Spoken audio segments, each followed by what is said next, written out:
Assalamualaikum warahmatullahi wabarakatuh. Kembali lagi bersama saya Suki di kanal Cerita Horor.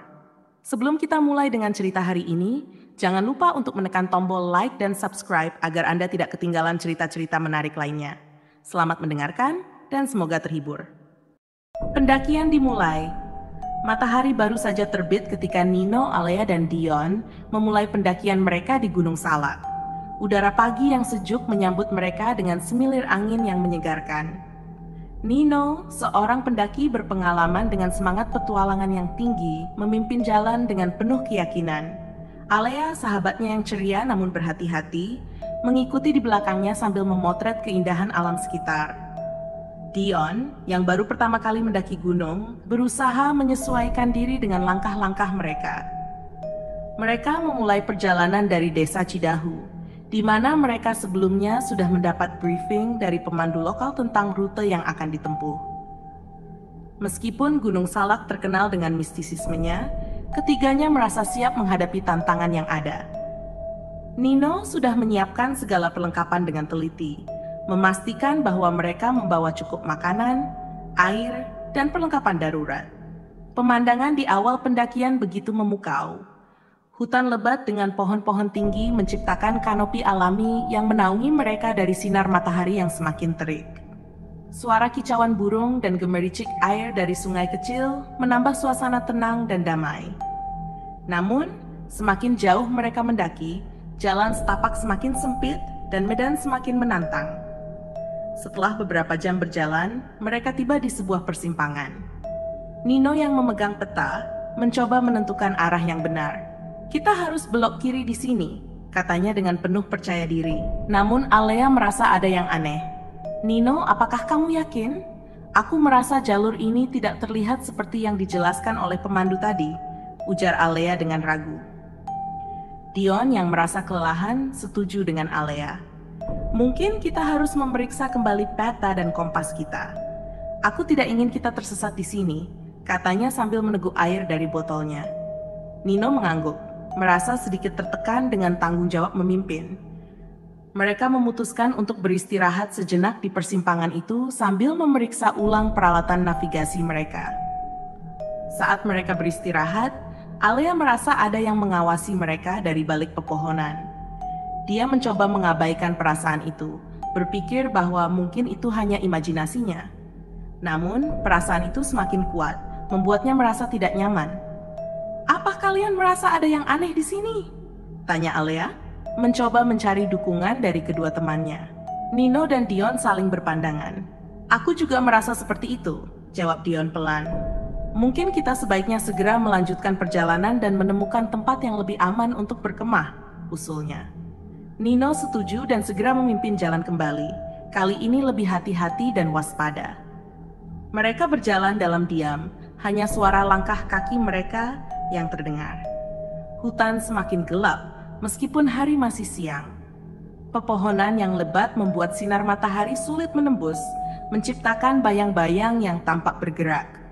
Alea terus merasa ada yang mengintai mereka, membuatnya semakin cemas. Setelah berjalan beberapa jam lagi, mereka menemukan sebuah tempat datar yang cocok untuk berkemah. Nino segera mendirikan tenda, sementara Alea dan Dion mengumpulkan kayu untuk membuat api unggun.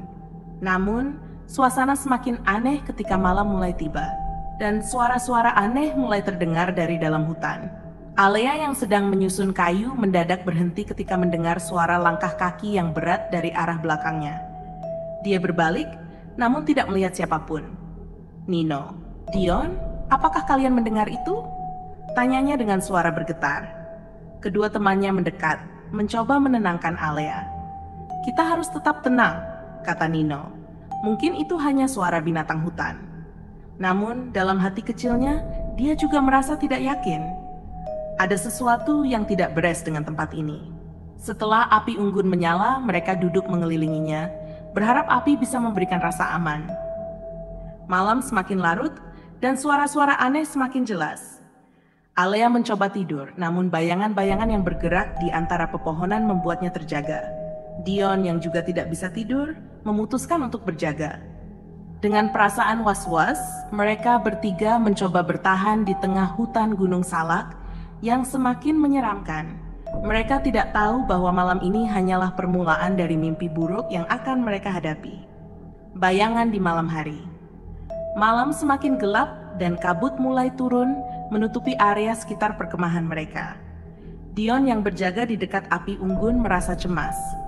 Bayangan-bayangan yang terbentuk dari sinar api tampak menari-nari di antara pepohonan, menciptakan ilusi yang menakutkan.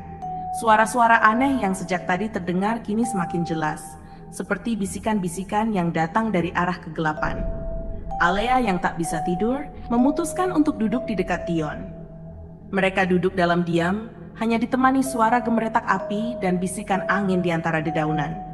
Tiba-tiba dari kejauhan terdengar suara langkah kaki yang berat dan teratur. Dion dan Alea saling berpandangan, wajah mereka pucat. "Apa itu?" tanya Alea dengan suara bergetar. Mereka membangunkan Nino yang tertidur pulas. Nino terbangun dengan wajah kebingungan. "Ada apa?" tanyanya dengan suara serak. Dion menjelaskan suara langkah kaki yang mereka dengar. Nino segera memasang sikap waspada dan mengambil senter dari dalam tasnya. "Kita harus memeriksa apa itu," kata Nino tegas. Dengan hati-hati, ketiganya berjalan menuju arah suara tersebut. Langkah mereka pelan dan penuh kewaspadaan. Semakin mendekat, suara langkah kaki itu semakin jelas. Namun, tiba-tiba suara itu berhenti. Mereka berhenti dan saling berpandangan, mencoba mendengarkan dengan saksama. "Hanya angin," gumam Nino, mencoba meyakinkan dirinya sendiri.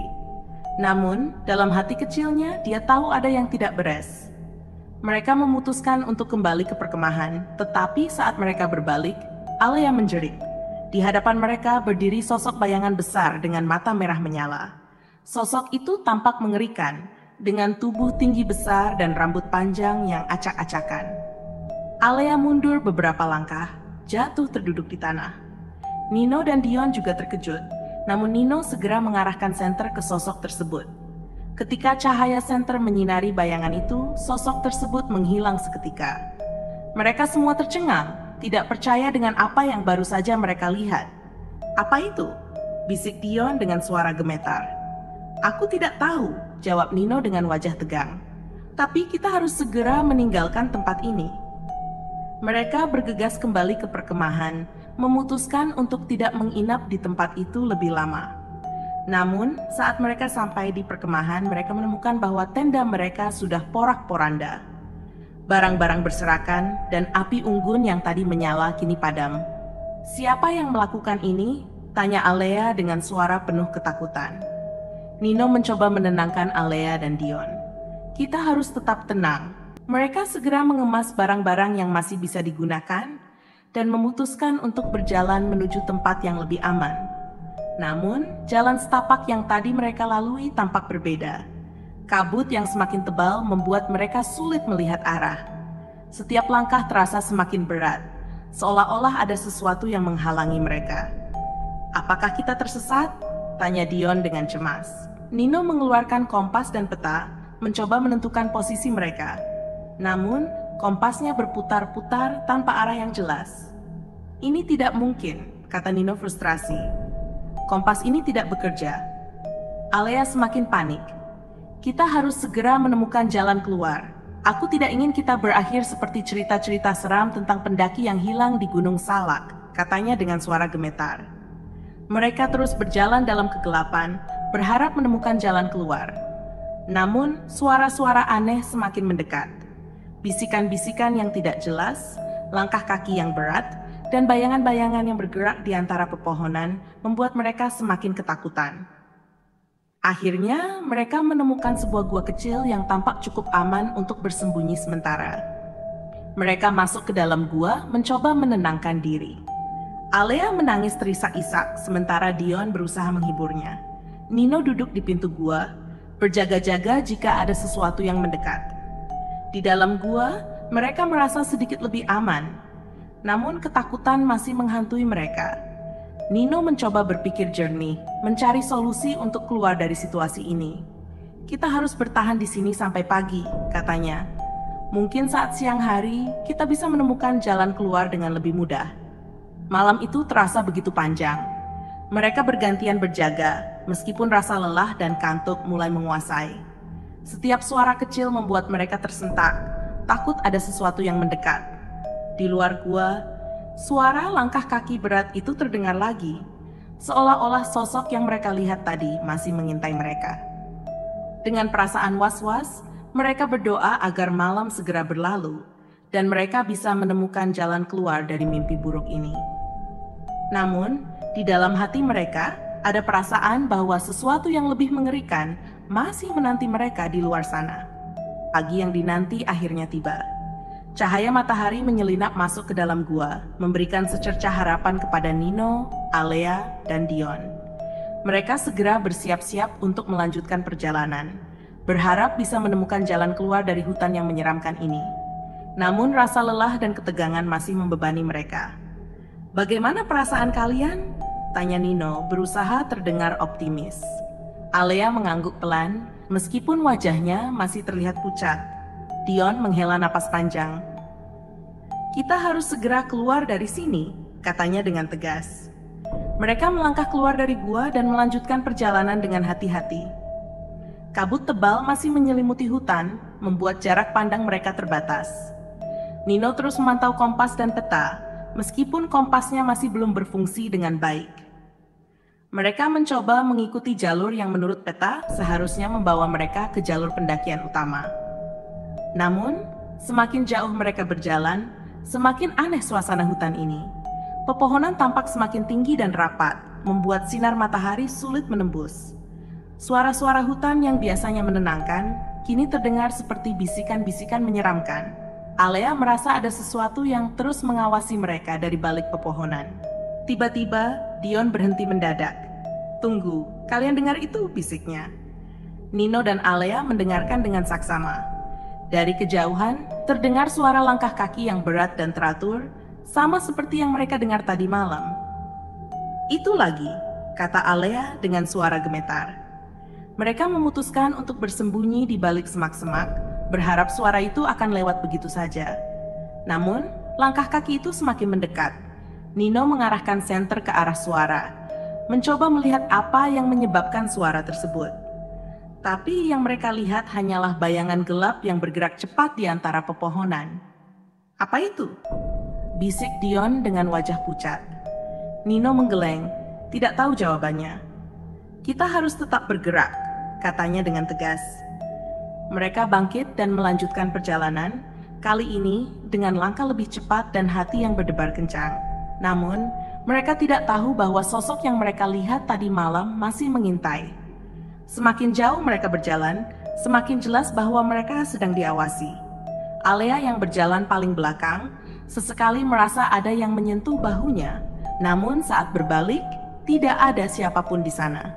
"Kita harus menemukan tempat yang lebih terbuka," kata Nino. "Hutan ini terlalu rapat dan kita tidak bisa melihat apa-apa yang ada di sekitar kita." Mereka setuju dan mencoba mencari jalan keluar dari hutan lebat ini. Namun, langkah mereka semakin berat, seolah-olah ada sesuatu yang menarik mereka kembali ke dalam hutan. Akhirnya, mereka menemukan sebuah jalan setapak yang tampak lebih terbuka. Dengan perasaan lega, mereka mengikuti jalan tersebut. Dari kejauhan, mereka melihat sebuah bangunan tua yang sudah rusak, seolah-olah ditinggalkan selama bertahun-tahun. "Mungkin kita bisa beristirahat di sana," usul Dion. Nino dan Alea setuju, meskipun ada perasaan aneh yang menyelimuti mereka. Bangunan itu tampak menyeramkan, namun mereka tidak punya pilihan lain. Mereka memasuki bangunan tersebut dan mendapati bahwa itu adalah sebuah pondok kayu tua. Di dalamnya terdapat beberapa perabotan yang sudah rusak dan berdebu. Mereka duduk di salah satu sudut, mencoba menenangkan diri. "Kita harus berpikir jernih dan mencari cara untuk keluar dari sini," kata Nino. Namun, suasana di dalam pondok tidak kalah menyeramkan. Dinding kayu yang retak dan suara angin yang berhembus melalui celah-celah membuat suasana semakin mencekam. Alea merasa ada sesuatu yang bergerak di sudut ruangan, namun saat dia memeriksanya, tidak ada apa-apa di sana. Tiba-tiba, pintu pondok tertutup dengan keras, membuat mereka semua terkejut. Dion berusaha membuka pintu, namun pintu tersebut seolah-olah terkunci dari luar. "Apa yang terjadi?" tanya Alea panik. Nino mencoba menenangkan mereka. Kita harus tetap tenang. Mungkin ini hanya angin, katanya, meskipun dia sendiri tidak yakin. Saat mereka berusaha mencari cara keluar, suara langkah kaki berat itu kembali terdengar. Kali ini sangat dekat. Dari celah-celah dinding kayu, mereka melihat bayangan besar bergerak mendekat. Alea bersembunyi di belakang Nino, sementara Dion mencoba mencari senjata di dalam pondok tersebut. Bayangan itu semakin mendekat dan akhirnya terlihat jelas dari jendela.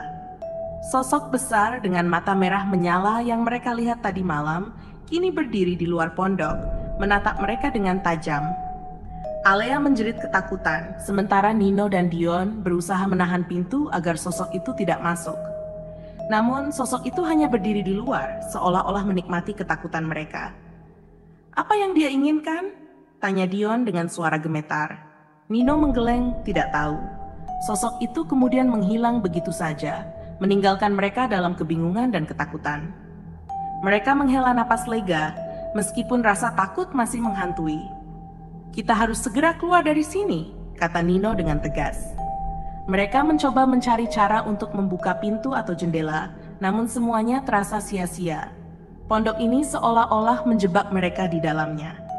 Dengan perasaan putus asa, mereka duduk di lantai, mencoba memikirkan cara untuk bertahan. Alea masih terisak, sementara Dion mencoba menghiburnya. Nino yang biasanya tenang, kini juga terlihat bingung. "Kita harus menemukan cara untuk keluar dari sini sebelum malam tiba," katanya dengan suara tegas. Namun, mereka tidak tahu bahwa malam berikutnya akan membawa teror yang lebih mengerikan. Sesuatu yang lebih dari sekadar bayangan, sesuatu yang mengintai mereka sejak awal pendakian. Dan malam itu, mereka akan menyadari bahwa hutan ini menyimpan rahasia yang lebih gelap dari yang pernah mereka bayangkan. Malam kembali menyelimuti Gunung Salak. Ketegangan semakin memuncak saat Nino, Alea, dan Dion terjebak di dalam pondok tua yang menyeramkan. Suasana di dalam pondok semakin mencekam dengan suara-suara aneh yang terdengar dari luar. Suara langkah kaki berat yang mengitari pondok membuat mereka merasa tidak aman. Dion berusaha membuka jendela dengan segala cara, namun sia-sia.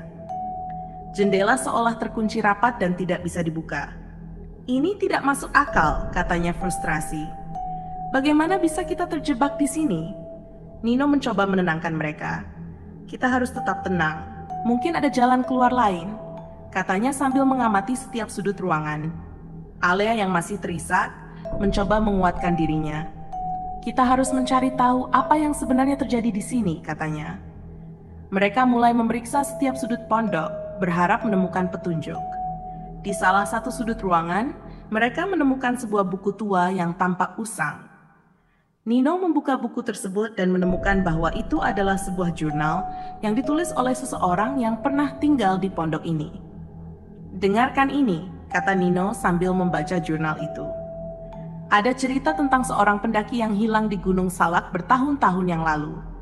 Dia menulis tentang suara-suara aneh dan bayangan-bayangan yang menghantui dia setiap malam.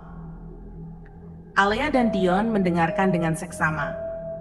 "Apa lagi yang dia tulis?" tanya Alea dengan penasaran. Nino melanjutkan membaca.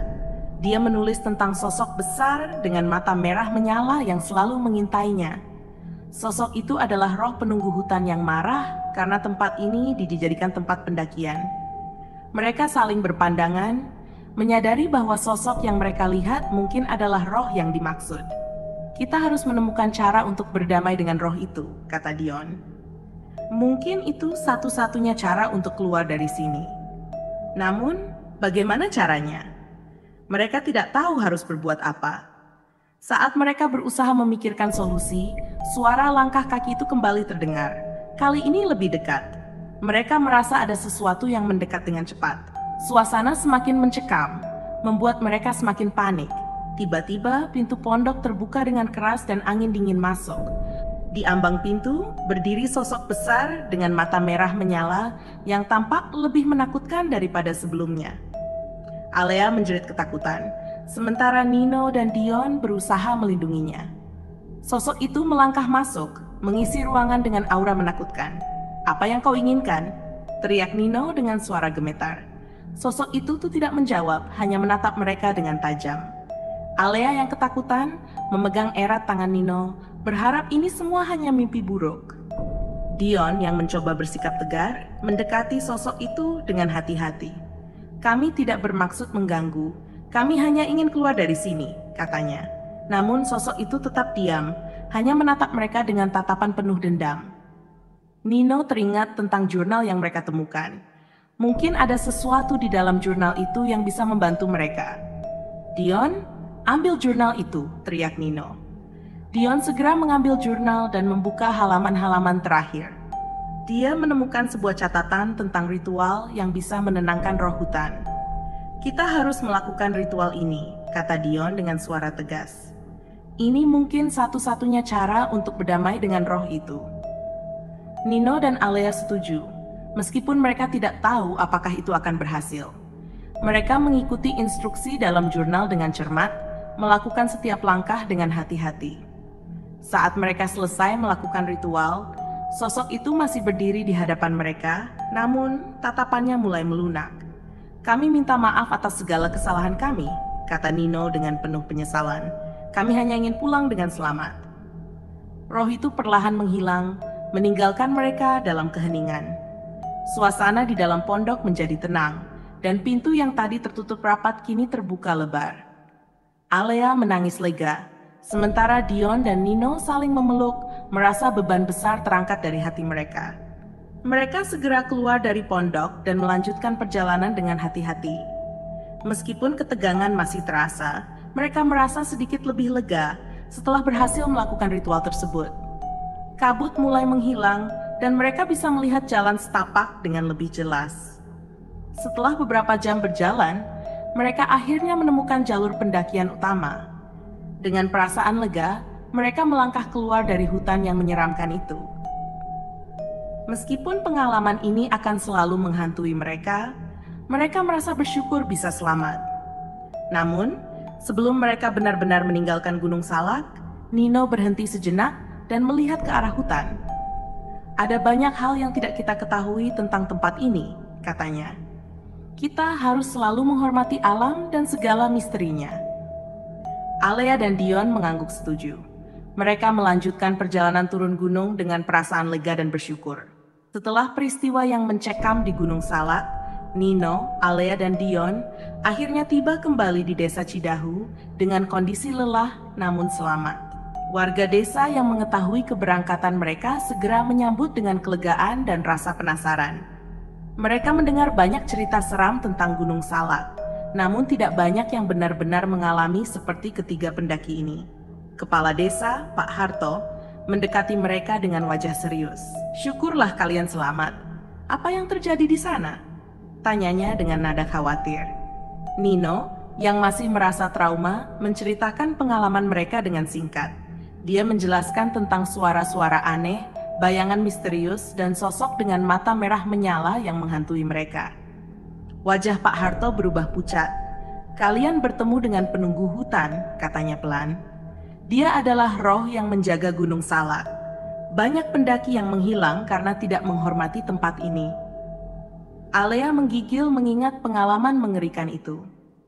Kami tidak tahu apa yang kami lakukan salah, katanya dengan suara pelan. Pak Harto mengangguk. Mungkin kalian tidak melakukan kesalahan besar, tetapi roh itu sangat sensitif.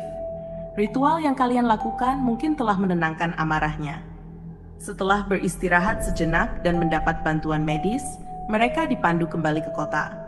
Meskipun mereka selamat, pengalaman itu meninggalkan bekas yang mendalam.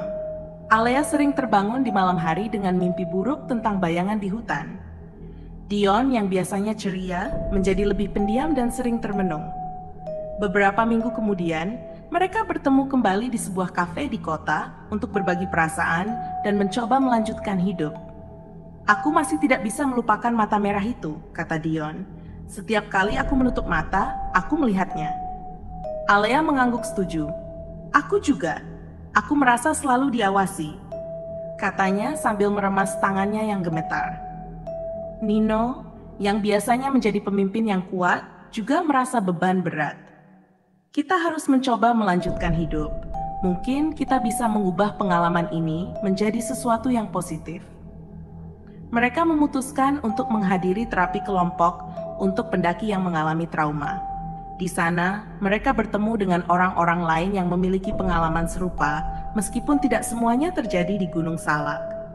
Cerita-cerita mereka membantu Nino, Alea, dan Dion memahami bahwa mereka tidak sendirian dalam menghadapi ketakutan ini.